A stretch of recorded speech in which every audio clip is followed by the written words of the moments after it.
반갑습니다. 2618 선교회 유재도 선교사입니다.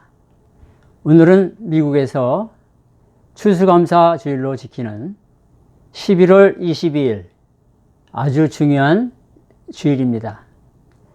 여러분들 어느 곳에 계시든지 감사가 넘치시기를 간절히 바랍니다.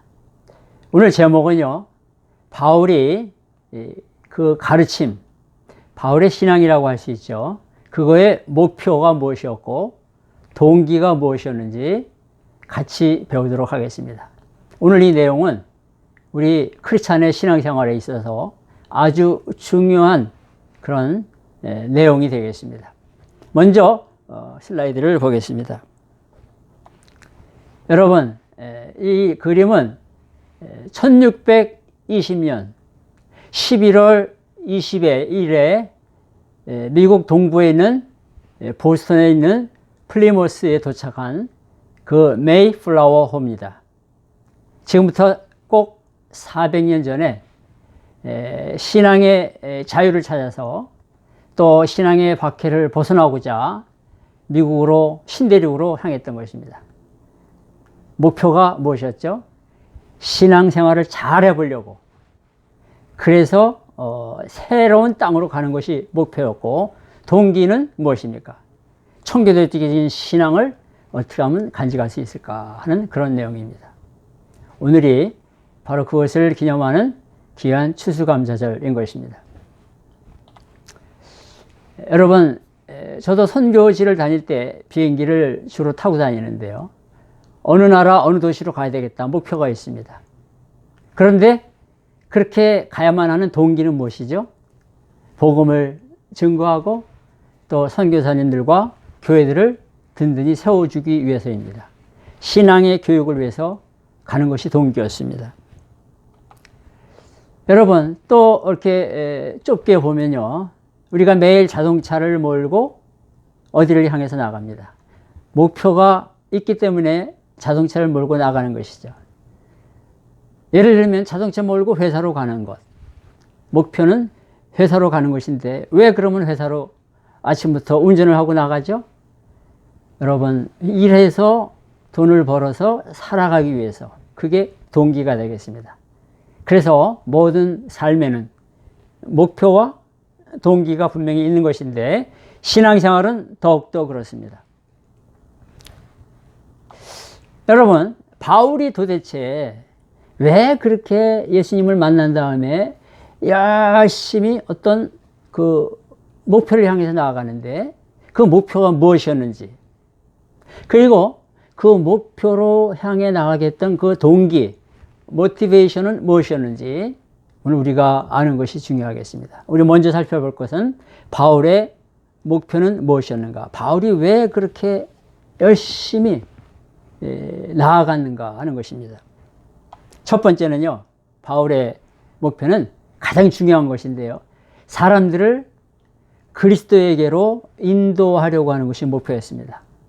Paul's goal of winning people to Christ. 왜 예수님에게로 인도하려고 했죠? 예수 그리스도만이 구세주시기 때문에. 그래서 누구든지요, 예수 그리스도가 없으면 멸망을 받는다는 것을 알고 체험했기 때문에, 그래서 바울은 그렇게 열심히 달려갔던 것입니다. 그래서 바울은요, 이 다메섹에서 예수 그리스도를 만나서 영생을 얻은 것입니다. 영생의 확신을 갖게 된 것입니다. 그래서 다른 사람들도 그 예수님을 만나서 믿고 영생을 얻도록 하는 것이 바울의 가장 중요한 신앙의 목표고 가르침의 목표였습니다. 그것을 많은 성경 구절이 증거해 주지만요, 사도행전 9장 19절에서 20절이 가장 분명하게 증거한다고 볼 수가 있습니다. 다메섹에서 예수님을 믿는 자들을 잡으려고 갔던 그 다메섹에서 예수님을 만난 거예요. 만나자마자 무슨 훈련받은 것도 아니고요, 무슨 뭐 프로그램에 참여한 것도 아닌데, 거기서부터 사울이 다메섹에 있는 제자들과 함께 있을 때 즉시로, 이게 중요합니다, 즉시로 각 회당에 들어가서 예수가 하나님의 아들이신 것을 전파했다는 것입니다. 예수가 하나님의 아들이시다. 이 말은요, 예수가 유대인들이 기다리던 그 메시아다라는 것입니다. 예수가 유대인들이 그렇게 오랫동안 기다리고 했던 구세주라는 것입니다. 그것을 증거하게 된 것입니다. 이것이 바울의 가장 중요한 목표였습니다. 그리고요, 바울이 예수 그리스도를 증거할 때 특별히 예수 그리스도의 부활에 초점을 두었습니다. 예수님의 죽으심과 부활. 특별히 왜 예수님의 부활에 초점을 두었는가 하면요, 바울이 다메섹 도상에서 그 부활하신 예수님을 만났기 때문입니다. 그래서 부활하신 예수님을 만났기 때문에 그분을 증거하려고 했던 것입니다. 그렇게 열심히 증거하려고 했던 것입니다. 여러분, 그래서 바울의 서신, 사도행전을 빼놓고 13권인데요. 거기 읽어보면 예수님의 부활에 대한 증거가 34번이나 나옵니다. 34번이나 예수님께서 부활하신 것을 전하고 있습니다. 그 부활하신 예수님을 만나라고 하는 것입니다. 성경 구절이 많이 34개가 나오는데 그 중에서 한 몇 개만 말씀을 드리겠습니다. 사도행전 17장 2절에 이런 말씀이 나옵니다. 뜻을 풀어서 그리스도가 해를 받고 죽은 자 가운데서 다시 살아날 것을 증언하고 이르되 내가 너희에게 전하는 이 예수가 곧 그리스도라 하니. 사도행전 17장 3절입니다. 사도 바울이요, 데살로니가라는 곳에 가서 3번 토요일마다 유대인의 회당에 들어갑니다.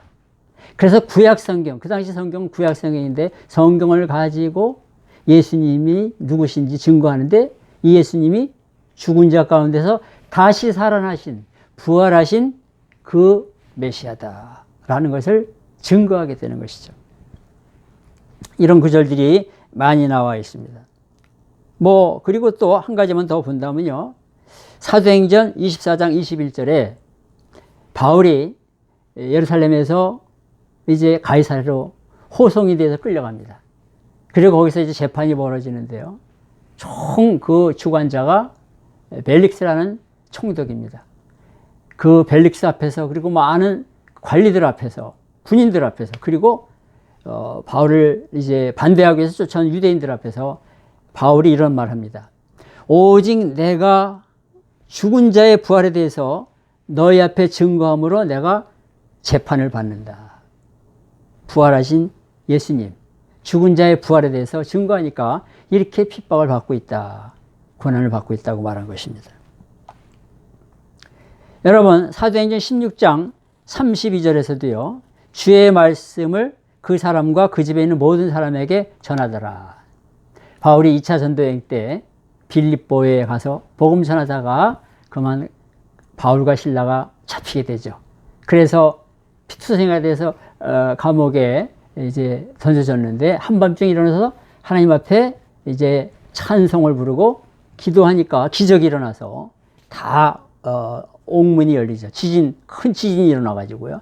근데 도망가지 않고 있는 가운데 간수가 바울 앞에 엎드려서 질문합니다. 선생이여, 내가 어떻게 하여야 영생을 얻으리까?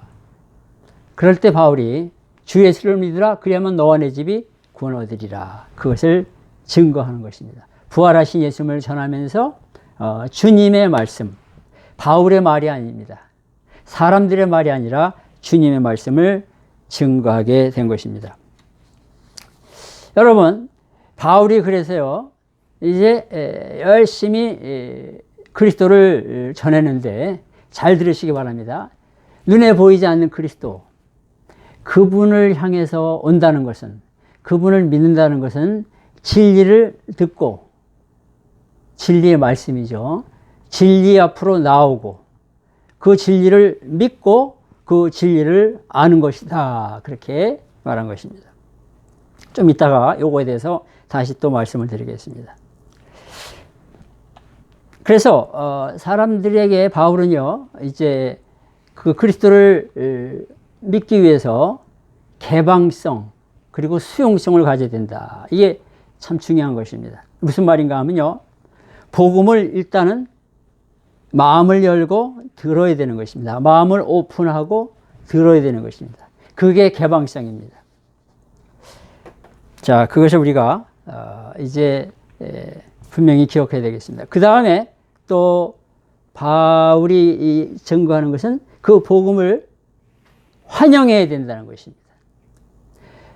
그리고 그것을 나의 것으로, 내 주님으로 받아들여야 된다는 것입니다. 그리고 그분을 믿어야 된다는 것입니다. 자, 그래서 이 바울은 이런 이제 과정을 통해서 예수님을 믿고 구원받도록 하기 위해서 바울은 열심히 주님을 증거한 것입니다. 그 잃어버린 자들에 대한 그 부담이 있는 것입니다. lost people. 그래서 바울이 자기 삶을 다 바쳐서 열심히 마지막까지 믿음의 선한 싸움을 싸운 것입니다. 오늘날 이런 바울의 첫 번째 목표, 이것이 우리 믿는 자들의 목표가 되어야 되고요. 그리고 우리 가르치는 자들의 중요한 첫 번째 목표가 되어야 되겠습니다. 여러분, 그래서 사실 교회를 가게 되면요, 설교나 모든 예배를 통해서 매주마다 들어야 될 것은 예수님을 믿어서 구원 받는다라고 하는 것입니다. 그거는 매주일 설교하고 매주일 듣고 매주일 배워도 부족한 것입니다. 자, 그래서 이제 이렇게 예수님을 만나서 믿었잖아요. 그 다음에 이제 어떤 목표가 또 중요한가? 그게 중요한 것입니다. Paul's teaching related goals. 자, 예수님을 만났습니다. 구원을 받았습니다. 그 다음에 또 이어지는 목표가 몇 가지가 나옵니다. 사실 바울이 복음을 전하여서 구원받게 한 다음에 열심히 한 일은 교회를 세운 것입니다. 왜 그랬을까요? 그 교회를 통해서 그 예수 믿는 자들이 생길 뿐만 아니라 그들이 신앙으로 자라나기 위해서, 신앙의 뿌리를 내리도록 하기 위해서 가는 데마다 교회를 세운 것입니다. 자, 그래서 구원받은 자들이 예수 그리스도를 아는 지식을 갖게 하는 것, 말씀의 지식을 갖게 하는 것, 또 예수님을 중심으로 한 하나님에 대한 지식을 갖게 하는 것이 목표였습니다. The goal of communicating knowledge. 여기서 knowledge는 예수 그리스도에 대한 지식, 하나님의 말씀에 대한 지식, 이것입니다. 여러분, 지식이 들어가야, 말씀의 지식이 들어가야 그 구원받은 신앙이 흔들리지가 않는 것입니다. 그것이 계속 간직하게 되는 것입니다. 그래서 바울은 어떤 표현을 자주 썼는가 하면요, 너희가 알기를 원하노라. 이 비슷한 표현들이 여러 번 나옵니다. 또 너희가 모르기를 원하지 아니하노라. 이런 표현도 나오고요. 또 바울이 너희가 알지 못하느냐? 이런 표현도 나오고, 우리가 아노라. 또 바울은 너희가 기억하지 못하느냐? 이런 식으로 지식, 하나님의 말씀의 지식, 그리스도를 아는 지식을 갖기를 원했던 것입니다. 그래서 이것을 열심히 바울이 증거한 것입니다. 여러분, 그리고서 바울의 목표는 뭔가 하면 영적인 성장입니다. 오늘 이것이 또한 중요합니다. Spiritual growth. 그래서 예수님을 처음에 구주로 영접했을 때 영적으로 베이비라고 바울은 말했습니다. 영적인 베이비. 여러분, 아기가 태어났는데 그 아기가 태어난 다음에 그 다음에 자라나야 되는 것이죠. 그래서 바울의 이제 목표가 영적인 성장의 목표. 그래서 이것을 위해서 바울은 가르치고 온 힘을 다한 것입니다. 에베소 4장 13절에 그것을 알려주는 말씀이 잘 나와 있습니다. 우리가 다 하나님의 아들을 믿는 것과 아는 일이 하나가 되어 온전한 사람을 이루어 그리스도의 장성한 분량이 충만한 데까지 이르니. 여러분, 예수님을 구주로 영접을 하고 그 다음에 말씀에 대한 지식, 그리스도 아는 지식을 가짐으로 인해서 결국 신앙이 이렇게 자라나는 것입니다. 자라나야 됩니다. 그러면 어느 정도까지 자라나야 되는가? 그리스도의 모습까지, 그리스도의 인격까지, 그리스도를 담는 자리까지 신앙이 자라나야 되는 것입니다. 이것이 바울의 목표였고 우리들의 목표가 되어야 되고 가르치는 자의 목표가 되어야 되는 것입니다. 그래서 결국은 로마서 8장 29절에 말하고 있죠. 믿는 자들을 향한 하나님의 궁극적인 목표는 그 아들의 형상을 본받게 하기 위한 것이다. 아들의 형상, 예수님의 이미지, 예수님의 모습을 담는 것, 그것이 최종 목표였던 것입니다. 그래서 바울을 그 서신을 읽어보면 놀라운 사실이 나오는데, 바울이 이렇게 영적인 성숙, 영적인 성장을 얼마나 강조를 했는지, 중요하게 여겼는지요. 7개의 다른 헬라말로 그것을 표현합니다. 여러분, 그래서 성경을 읽어보면요, 7개의 단어를 사용해서 영적인 성장을 목표로 삼고 나아간 것을 볼 수가 있습니다. 한 가지만 살펴보면요, 데살로니가전서 3장 2절입니다. 거기에 우리 형제 곧 그리스도의 복음을 전하는 하나님의 일꾼인 디모데를 보내노니 이는 너희를 굳건하게 하고 그리고 너희 믿음에 대하여 위로함으로. 그래서 여기 나오는 말씀이 너희를 굳건하게 하고, 그래서 이런 굳건하게 하고 강하게 하는 것을 7가지의 다른 단어를 사용해서 바울이 강조하고 있습니다. 여러분, 신앙이 성장해야 됩니다. 신앙이 자라나야 됩니다. 영적으로 성장해야 되는 것입니다. 그래서 바울은 또 이렇게 표현을 했습니다. 4번씩이나 믿는 자들에게 주님께 합당한 삶을 살라. 예수님에게 합당한 삶을 살으라. 그리스도의 복음에 합당하게 살으라. 그렇게 말했던 것입니다. 여러분, 이게 우리가 오늘 참으로 기억해야 될 말씀입니다. 교회 안에서는 크리스찬으로 사는데 세상에서는 크리스찬의 모습을 드러내지 못한다면 이게 큰 문제가 되는 것입니다. 또 교회 안에서는 주님을 믿는다고 고백을 하는데 세상에 나가서는 그것을 또 잘 표현하지 않는 것도 문제가 되는 것입니다. 우리는 교회 안에 있든지 세상에 있든지 가정에 있든지 일터에 있든지 그리스도를 신앙 고백할 뿐만 아니라 그리스도의 모습을 닮아서 살아가야 되는 것입니다. 자, 그러면 오늘 중요한 것이요, 그렇게 영적으로 성숙한 것이 측정 가능한 것인가? 여러분 어떻게 생각하십니까? 영적으로 성장한 것이 과연 이렇게 측정할 수 있는 것인가? Can spiritual maturity be measured? 여러분, 바울은 측정할 수 있다고 말하고 있습니다. 왜 그럴까요? 바울 서신 읽어보면요, 영적인 특성들, 그래서 그것을 행하고 믿고 따라가야 되는 내용들이요, 64개가 나옵니다. 참 놀라운 사실입니다. 이것을 이 시간에 다 자세하게는 말씀드릴 수가 없습니다. 중요한 것들만 말씀을 드리겠습니다. 64개의 영적인 특성들, 우리가 닮아가고 따라가고 행해야 될 것들이 나오는데요. 첫 번째, 하나님과 관계 속에서 relationship to God, 거기에서 21개가 나옵니다. 흠이 없는 것, 깨끗한 양심, 또 고결함, 헌신, 신실함, 하나님을 닮음, 거룩함, 소망, 통찰력, 사랑, 순종, 능력, 찬양, 충만한 기도, 순결, 섬김, 성실, 노래하기, 감사, 신뢰, 열심. 그 중에서 여러분 한 가지만 다시 말씀을 드립니다. 하나님을 향해서 정말 흠이 없는 사람이 되기를 힘쓰는 거죠. 하나님과 관계를 깊게 가지는 것입니다. 그래서 성경을 보면 하나님을 사랑하라, 그 말이 결국 여기에 연관된다고 볼 수가 있습니다. 또 다른 사람들과의 관계에 또 거기에서 31개가 나옵니다. 성경을 보면 이것을 한마디로 주님께서 내 이웃을 내 몸과 같이 사랑하라. 여기에서 이제 이런 관계가 자라나야 됩니다. 뭐 이건 내용을 다 읽어드리진 않겠습니다. 용납하는 거, 축복하는 거, 다른 사람에게 관심 갖는 거, 다른 사람에게 교화하는 거, 격려해 주는 거, 인내하는 거, 용서하는 거 쭉 많이 나옵니다. 결국은 저는 그런 생각을 했습니다. 성경을 공부하면서 하나님을 사랑하고 하나님을 닮아가고 이웃을 사랑하고 또 이웃을 위해서 주님의 모습으로 그들에게 대하고, 이런 것들이 결국은 자라나야 되는 것이다 하는 것입니다.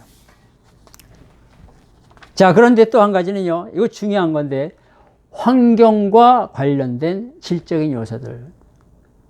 세상을 향해서 우리가 성숙한 사람의 모습으로 나타나야 되는 것입니다. 12개가 나오는데 요거는 제가 읽어드리겠습니다.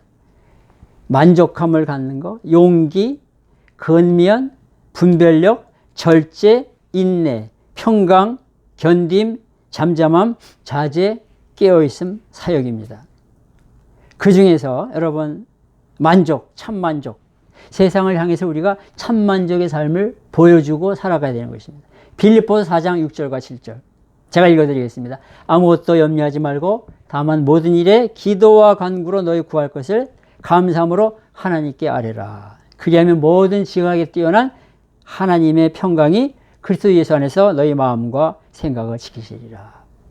그래서 어떤 환경 가운데 있든지 기도하면서 하나님께 주시는 참 평강과 또 하나님께 주시는 그 응답을 받아 누리면서 만족감을 갖고 살아가는 것입니다. 그것을 세상에 보여줘야 되는 것입니다.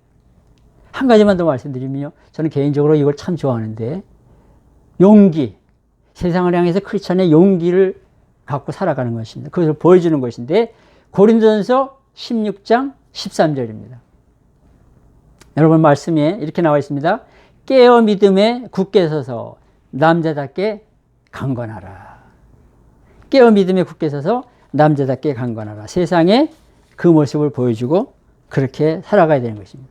자, 그러면 구체적으로 그렇게 사는 것이 무엇인지 바울이 이렇게 말합니다. 바울을 본받으라고 말합니다. 참 지난번에도 말씀드렸지만 이것이 어떻게 보면 교만해 보이는 건데 어떻게 우리가 영적으로 볼 때는 사실을 나타내는 것입니다. 성경 구절 여러분 잘 아시는 말씀이죠. 고린도전서 11장 1절 내가 그리스도를 본받는 자가 된 것 같이 너희는 나를 본받는 자가 되라. 여러분 바울이요 고린도전서 11장 1절에서만 이 말을 했던 것이 아니라 비슷한 말씀이 또 8개가 더 나옵니다. 8개가 더 나오는 토탈 9개 성경 구절에서 바울은 나를 본받으라 그렇게 말하고 있습니다.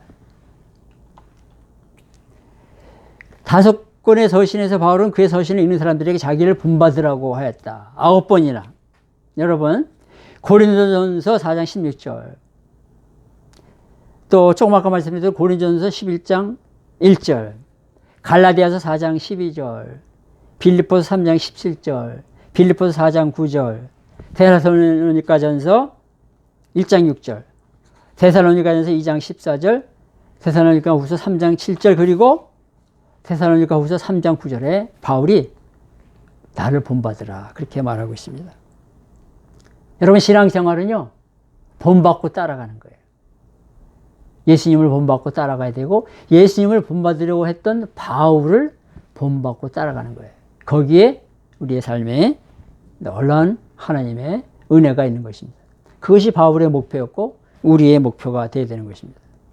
바울이 왜 자기 자신을 본받으라고 했죠? 그것은 이제 그 당시에 2000년 전의 랍비들은 제자들에게 나를 본받으라 그렇게 요구하는 그런 관습이 있었다고 합니다. 그런데 바울은 여기서 내가 그리스도를 따라가는 것처럼 너희가 나를 본받으라. 그래서 그리스도를 잘 따라가도록 하기 위해서 그렇게 표현한 것입니다. 그래서 본받는 것과 관련된 바울의 그 내용을 가르침을 살펴보면요. 8가지의 요청이 있습니다. 바울의 인내를 본받으라.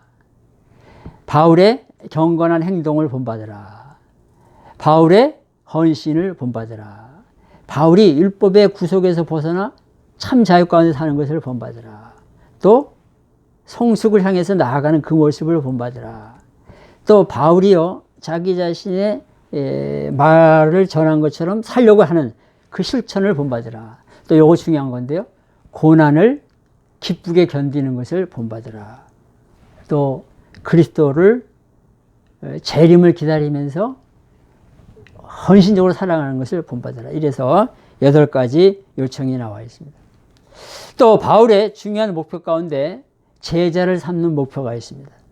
여러분 이 당시에 제자라고 하는 그런 사람은 누군가 하면요, 그리스도를 진정으로 따라가는 것입니다. 그리고 그리스도의 말씀에 귀를 기울이는 사람입니다. 근데 바울이 그렇게 제자를 삼는 것이 목표였습니다. 여러분, 그래서 우리 예수 믿고 구원받은 자들은 이런 말이 있습니다. 작은 예수가 되어야 된다. 예수를 본받고 따라가서 예수님의 제자의 삶을 살아가는 것입니다. 그래서 바울이요, 주님으로부터 받은 가르침을 그래서 전하고 자기 자신도 그대로 살려고 애쓰고 다른 사람들이 그것을 살도록 촉구했던 것입니다. 오늘 그래서 이런 바울의 목표, 그래서 자기 자신이 그렇게 산 것처럼 배우는 학생들이 그렇게 본받고 따라오라고 말했던 겁니다. 오늘날도 우리 믿는 자들 모두가 그렇고요, 특별히 가르치는 위치에 있는 사람들이 바울처럼 말해야 되고 말할 수 있어야 됩니다. 나를 본받고 따라오라. 내가 그리스도를 본받고 따라가는 것처럼, 바울을 본받고 따라가는 것처럼 여러분들은 나를 따라오십시오. 그렇게 말할 수 있어야 되는 것입니다. 그것이 목표입니다. 자, 오늘 이제 끝으로 바울이 이렇게 그런 목표를 가지고 살아가는 동기가 무엇인가? 모티베이션이 무엇인가? What were Paul's motives? 여러분, 여기 중요한 내용들이 있는데요. 바울이 왜 그렇게 열정적으로 그 목표를 위해서 살아갔는가? 그것은 하나님이 바울 자신을 임명했다는 것입니다. 하나님께서 임명했다는 겁니다. 사도행전 9장 15절에 이렇게 나옵니다. 주께서 이르시되 가라. 이 사람은 바울을 가리키죠. 내 이름을 이방인과 임금들과 이스라엘 자손들에게 전하기 위해 택한 나의 그릇이라. 여러분, 바울만 택했겠습니까? 여러분들도 저도 예수님을 믿고 구원받은 자들은 주님이 택한 자들입니다. 그래서 그 택했다는 사실이 열심히 목표를 위해서 달려간 동기가 된 것입니다. 그리고요, 바울은 왜 그렇게 열심히 목표를 이루기 위해서 달려가는가 하면 그리스도가 나를 사랑하신다고 하는 것을 강하게 느끼고 있었기 때문입니다. 강권하시는 사랑. 고린도후서 5장 14절에 나옵니다. 그리스도의 사랑이 우리를 강권하시는도다. 우리가 생각하건대 한 사람이 모든 사람을 대신하여 죽었은즉 모든 사람이 죽은 것이라.